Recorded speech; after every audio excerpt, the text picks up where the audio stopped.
Taratasy misokatra indray no nanehoan'ny talehan'ny asa fandrarana eo anivon'ny banky iraisam-pirenena ho an'i Madagasikara ny heviny mahakasika ny vidin'ny herinaratra eto Madagasikara. No mariny tao anatin'io taratasy misokatra io fa tsy naomby ary tsy niantefa tamin'ireo tena tokony ho niantefan'ny politika ny fampiarana ny vidin'ny herinaratra teto Madagasikara hatramin'ny taona 2020.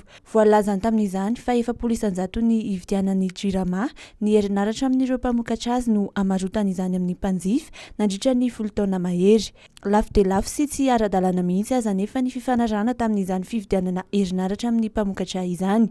Ankoatra izay anefa dia tsy ny fianakaviana sahirana no misitraka ilay sara ny herinaratra ambany dia ambany amarotan'ny Jirama amin'ny mpanjifa azy ny herinaratra fa ireo fianakaviana manan-katao mampiasa herinaratra betsaka sy ambony. Ny fanampiana ampidiriny fanjakana ao anaty kitapam-bolan'ny Jirama no mameno fatiantoka izay mitentina 703 miliara hatramin'ny taona 2020.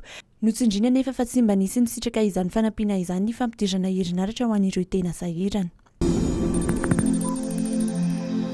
Vinavinaina Hisy oram-be ny tapan'ny faharoa amin'ity herinandro ity noho ny fisian'ny tangoron-drahona sy noho ny tsioka ny taloany amin'ny lakan-dran'ny Mozambika araka ny fampilazana avy amin'ny mpamantatra ny mety ho toetry ny andro androan'ny talata.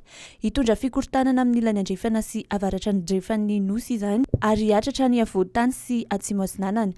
Mety hatratra amin'ny 20 milimetatra ao anatin'ny 420 izany fahabetsahan'ny orana izany any amin'ny faritry Melaka, Menabe ary Boeny. Vinavinaina ivoakany amin'ny ranomasina akaiky ny manora amin'ny farany herinandro, ny tangoron-drahona ary hitondra orana sy rivotra maherana atsinanana sy atsimo atsinanana ho hiatrany ny mpamantatra ny toetrandro. Mety hanelingelina ny fifamezivezeny eny an-dranomasina izany ary mbola tahorana ihany koa ny loza teraky ny tondra-drano sy ny fiakaran-drano ho hiatrany ny meteo malagasy. 5 sy 950 no isan'ireo nisoratra anarana nanao fifaninanana hiditra ho mpianatra zandary eny amin'ny Sekolin'ny zandarimariam-pirenena. Ny 950 sy 550 amin'izy ireo no voatazana hiatrika ny fifaninanana amin'ny 17 sy 18 Martsa ho avy izao. Ny 350 dia vehivavy, ny 350 sy 700 sy 700 kosa dia lehilahy.